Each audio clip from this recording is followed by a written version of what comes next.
Hello दोस्तों, मैं हूं मुकेश और आप देख रहे हैं आपका अपना YouTube channel MD business world. तो आज हम आप लोग को बताएंगे कि कंपनी क्या होती है और कंपनी के बारे में डिटेल्स कुछ जानकारी दूंगा। तो आइए चलते हैं कि कंपनी होती क्या है। तो कंपनी का मतलब ऐसा संगठन जो कानून के हिसाब से रजिस्टर्ड, जिसका नाम अपना अपना पैसा और जो अपने नाम से धंधा करे। देहाती भाषा में कहें तो कंपनी कोई आदमी नहीं, एक कानूनी इंसान होता है।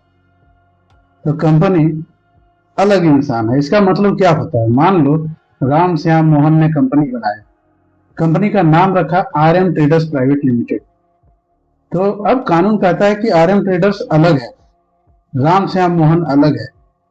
कंपनी अपने नाम से जमीन ले सकती है, अपने नाम से केस कर सकती है, अपने नाम से टैक्स दे सकती है। तो कंपनी अपने नाम से जमीन ले सकती है, अपने नाम से केस कर सकती है, अपने नाम से टैक्स दे सकती है। तो देहाती भाषा में इसको बात करेंगे तो कंपनी एक अलग पहचान होती है, मालिक से अलग। तो कंपनी क्यों बना, कंपनी एक्ट क्यों बना, इसके बारे में थोड़ा सा आपको जानकारी दूंगा कि कंपनी एक्ट बना क्यों। तो सरकार ने इसलिए बनाया ताकि धोखा ना हो, हिसाब किताब साफ रहे, मालिक मनमानी न करे, मजदूर और ग्राहक सुरक्षित रहे। जैसे गांव में पंचायत का नियम होता है, वैसे ही कंपनी के लिए कंपनी एक्ट होता है। कंपनी बनने की पहली शर्त क्या जरूरी है, इसके बारे में बात करेंगे। मैंने कंपनी एक्ट के हिसाब से क्या जरूरी है। पहला है कि रजिस्ट्रेशन होना चाहिए। जब तक एमसीए, यानी कि एमसीए एक सरकारी दफ्तर है, वहां पर कंपनी रजिस्टर्ड होना चाहिए। कंपनी रजिस्टर्ड होना चाहिए। जब तक कंपनी रजिस्टर्ड नहीं होगा तब तक कंपनी नहीं माना जाएगा।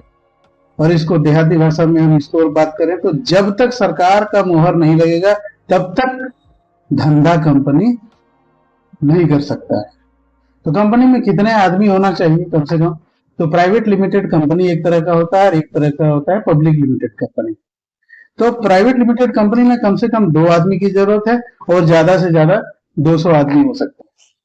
जहां तक पब्लिक लिमिटेड कंपनी की बात करेंगे तो कम से कम 7 आदमी होने चाहिए। ऊपर का कोई सीमा नहीं, अकेला आदमी कंपनी नहीं बना सकता है। उसके लिए एक अलग नियम है, ओपीसी 1% कंपनी, तो उसमें जा सकते हैं। तो जब हम तीसरा बात करेंगे कंपनी के 3 मजबूत खंभे क्या होगा एक्ट के हिसाब से, यानी कि कंपनी एक्ट के हिसाब से। पहला खंभा बात करेंगे तो शेयर होल्डर यानी कि मालिक, ठीक है। और दूसरा खंभे की हम बात करेंगे तो डायरेक्टर, जो काम चलाने वाला हो। और तीसरा कंपनी खुद। तो यानी कि शेयर होल्डर कौन होगा? शेयर होल्डर पैसा लगाता है, उसको मालिक कहते हैं। रोज का काम जरूरी नहीं है कि वो करेगा। यानी कि देहाती भाषा में हम बात करें तो जमीन पैसा देने वाला आदमी वो शेयर होल्डर है। वो डायरेक्टर का बात करें तो वो काम चलाने वाला आदमी है, रोज के फैसले लेते हैं, कंपनी एक्ट के तहत जिम्मेदार होते हैं, गड़बड़ी हुई तो पकड़े जाते हैं। देहाती भाषा में हम बात करें तो डायरेक्टर वो जो एक मुंशी है, जो मैनेजर है, जो मुखिया है, यानी कि मुंशी प्लस मैनेजर प्लस मुखिया है। और कंपनी खुद हम बात करेंगे तीसरा में, तो वो न मालिक है और न मजदूर है, अलग कानूनी शरीर है। अब एक बात करते हैं कि इसमें एक लिमिटेड लाइबिलिटी का कंसेप्ट होता है। सबसे बड़ा कानून है कंपनी एक्ट की, सबसे बड़ी बात है कि मालिक का नुकसान लिमिटेड होता है। मान लो तुमने 1 लाख लगाया, कंपनी 10 लाख की देनदार हो गई, तो तुम्हारे घर खेत गहना नहीं जाएंगे, ठीक है। लगाया हुआ पैसा जाएगा। और इसको हम देहाती भाषा में कहें तो जितनी चादर उतने ही पांव फैलाएंगे। कंपनी का पैसा किसका है? एक्ट के हिसाब से हम बात करेंगे कंपनी का पैसा किसका। तो कंपनी एक्ट कहता है कि कंपनी का पैसा कंपनी का, मालिक जेब में नहीं डाल सकता। डायरेक्टर भी मन से खर्च नहीं कर सकता। सब खर्च का बिल हिसाब ऑडिट के साथ होगा, यानी जरूरी कागज। कंपनी एक्ट के लिए क्या होगा? तो बैलेंस शीट होगा, ठीक है। कंपनी को हर साल एक बैलेंस शीट, एक प्रॉफिट लॉस, एक ऑडिट रिपोर्ट और एक इनकम टैक्स रिटर्न देना जरूरी होता है। यानी कि हर साल पूरा हिसाब सरकार को दिखाना पड़ता है। गलत काम हो तो कंपनी एक्ट बहुत सख्त है। अगर झूठा हिसाब हुआ, टैक्स चोरी हुआ, लोगों ने ठगा, तो डायरेक्टर पर जुर्माना होगा, जेल होगा, कंपनी बंद हो जाएगा। कंपनी नहीं, डायरेक्टर फंसता है, कंपनी नहीं फंसता, कंपनी का डायरेक्टर फंसता है।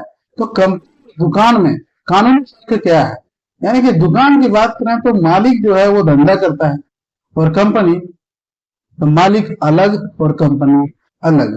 पूरा दुकान में पूरा नुकसान मालिक का होता है और कंपनी में नुकसान सीमित होता है। और दुकान में ज्यादा नियम नहीं है, जबकि कंपनी में सख्त नियम है। और दुकान छोटा काम करता है, कंपनी बड़ा काम करता है।